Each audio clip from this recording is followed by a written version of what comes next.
I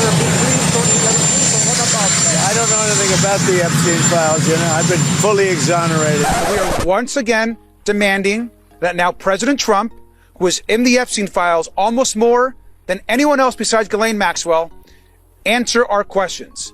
This is not a hoax.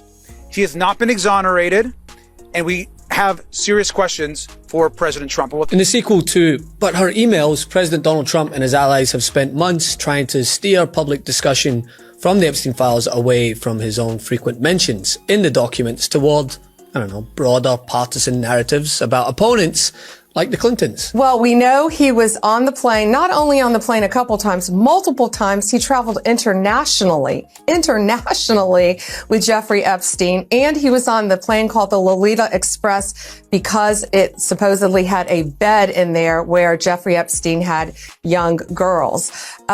He has been a friend of his, a continuing friend of his for years and years. I'm going to go back in, and what I will say is that I don't have any reason to believe right now that he's hiding the ball and everything. He's been pretty transparent. But recent developments suggest that the strategy is, not playing out how they thought. This week, first of all, former Secretary of State Hillary Clinton testified for more than 6 hours before the House Oversight Committee, emphatically denying any involvement with Epstein and blasting Republicans for fixating on her rather than asking tough questions about the man who's named more times in the Epstein files than Harry Potter is named in Harry Potter.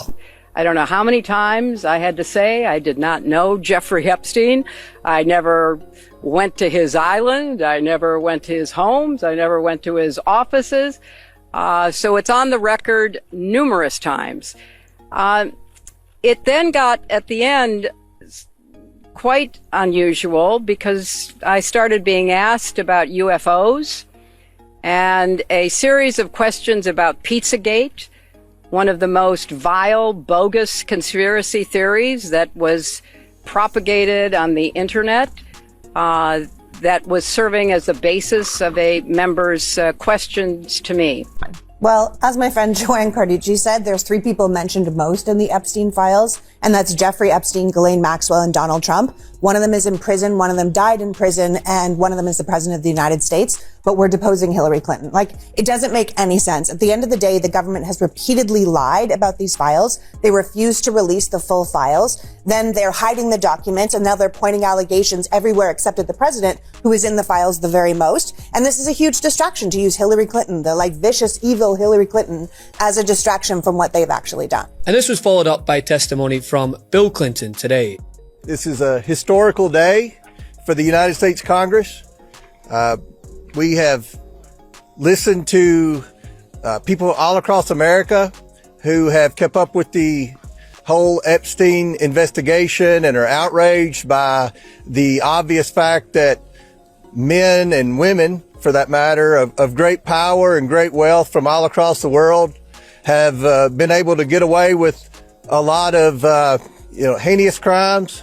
Today, we hope to be able to do as we did yesterday and continue to bring some of the most powerful people in the world in to answer questions. Again, no one's accusing anyone of any wrongdoing, but I think the American people have a lot of questions, and our House Oversight Committee is committed to getting answers. A new precedent has been set in America today.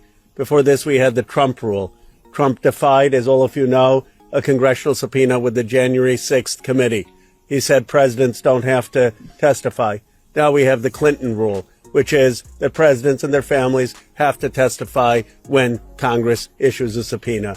And that means that Donald Trump needs to come before our committee and explain what he knew about Epstein and explain why we have not had a full release of the documents. And as Trump and his team have been trying to pitch this as some partisan hoax orchestrated by the Democrats, something striking happened this week. Even Republicans are publicly acknowledging that former President Bill Clinton has been very cooperative while testifying under oath before Congress about his interactions with convicted sex offender Jeffrey Epstein. Again, that acknowledgement didn't come from a Democrat. It came from Representative Anna Paulina Luna.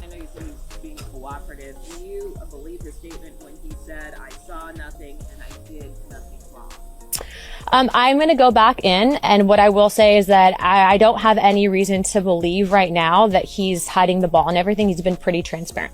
Republicans have now set a new precedent, which is to bring in presidents and former presidents to testify. So we're once again going to make that call that we did yesterday. We are now asking and demanding that President Trump officially come in and testify in front of the Oversight Committee. He appears in the Epstein files next to Jeffrey Epstein and Ghislaine Maxwell almost more than anybody else.